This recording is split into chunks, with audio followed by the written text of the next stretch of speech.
Josué chapitre 9. Salut, moi je m'appelle Lydia et aujourd'hui je vais lire un peu plus de la Bible en essayant de lire la Bible entière, chapitre après chapitre, jour par jour, jusqu'à la fin. Aujourd'hui je vais me concentrer sur Josué chapitre 9. Alors allons-y. Josué passe un accord avec les gens de Gabaïon. Tous les rois de toutes les régions situées à l'ouest du fleuve Jourdain apprennent que les Israélites ont détruit la ville d'Aï. Ce sont les régions situées dans la montagne, dans le bas pays et dans la plaine qui s'étend de long de la mer Méditerranée jusqu'aux montagnes du Liban.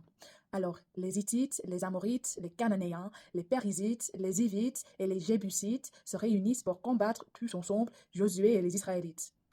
Les habitants de Gabaon apprennent ce que Josué a fait aux villes de Jéricho et d'Aï. Alors, ils décident d'utiliser la ruse avec les Israélites. Ils préparent de la nourriture. Ils chargent leurs ânes de vieux sacs et de vieilles outres de vin, déchirées et récousues. Ils mettent des sandales usées et récousues, des vêtements déchirés. Ils prennent avec eux du pain sec et aux miettes. Ils vont au camp de Gilgal et ils disent à Josué et les Israélites, nous ne venons, non, monsieur, nous venons de très loin pour vous demander de passer en accord avec nous. Les Israélites répondent à ces Hivites, vous habitez peut-être tout près de nous. Dans ce cas, nous ne pouvons pas passer en accord avec vous. Les Hivites disent à Josué, nous sommes à ton service. Josué leur demande, qui êtes-vous? D'où venez-vous? Ils répondent, nous, tes serviteurs, nous venons de très loin. En effet, nous avons entendu parler du Seigneur de ton Dieu. Nous savons tout ce qu'il a accompli en Égypte. Nous savons aussi tout ce qu'il a fait aux deux rois amorites qui vivaient de l'autre côté du Jourdain, Sion, roi de Hétchébon, et Og, roi de Bachan, qui habitait à Hachétaroth. Nos anciens et tous les habitants de notre pays nous ont dit, prenez avec vous de la nourriture pour la route. Allez trouver les Israélites. Dites-leur que vous devenez leurs serviteurs et passez en accord avec eux. Regardez le pain que nous avons pris dans nos maisons. Le jour où nous sommes partis pour venir ici, il était encore chaud. Maintenant, il est tout sec et aux miettes. Et ces outres, quand nous les avons remplies de vin, elles étaient neuves. Maintenant, elles sont toutes déchirées de même. Elles sont toutes déchirées. De même, nos vêtements et nos sandales sont complètement usés à cause du long chemin que nous avons fait. Alors, les Israélites mangent une part de la nourriture des gens de Gabaon, mais ils n'interrogent pas le Seigneur pour connaître sa volonté. Josué passe avec eux en accord de paix,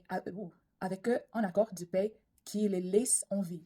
Les responsables de la communauté leur jurent de respecter cet accord. 3 jours après avoir passé cet accord, les Israélites apprennent que les Gabaonites habitent en réalité tout près d'eux. Ils se mettent en route et le 3e jour, les Israélites arrivent dans les villes où ces gens vivent, Gabaon, Képhira, Béhéroth et Kiriath Yearim. Les Israélites ne les tuent pas, car les responsables de la communauté leur ont fait un serment au nom du Seigneur, Dieu d'Israël. Alors, tous les Israélites se mettent à critiquer leurs responsables. Mais ceux-ci leur répondent, nous ne pouvons pas leur faire de mal. En effet, nous avons fait un serment au nom du Seigneur, Dieu d'Israël. Nous devons les laisser en vie à cause de notre serment. Sinon, nous allons attirer la colère du Seigneur sur nous. Voici ce que nous allons faire. Nous les laisserons en vie, mais ils seront chargés de couper du bois et de puiser de l'eau pour toute la communauté.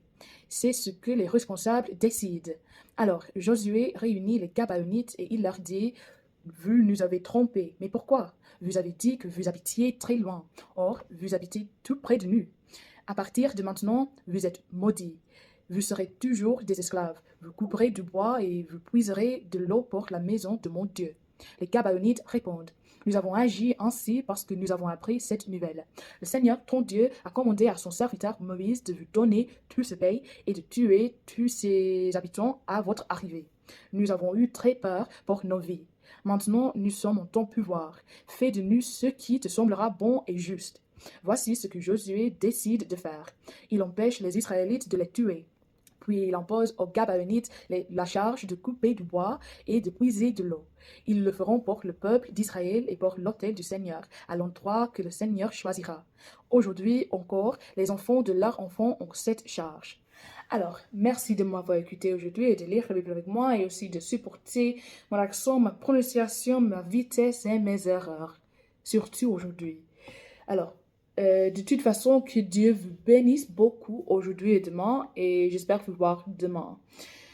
Aussi, si vous voulez regarder ces vidéos en bon ordre, il y a des playlists sur mon chaîne YouTube qui est liée dans mon bio TikTok. Là-bas, dans les playlists, je lis la Bible en 3 langues.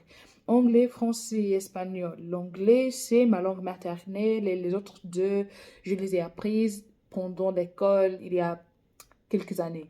Alors, soyez patient avec moi.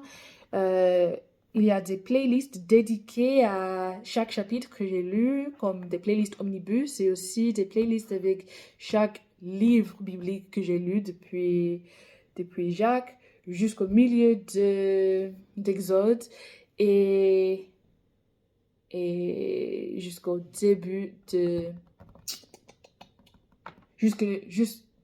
Mais c'est quoi ça? Jusqu'au début de ce livre, Josué. Oui.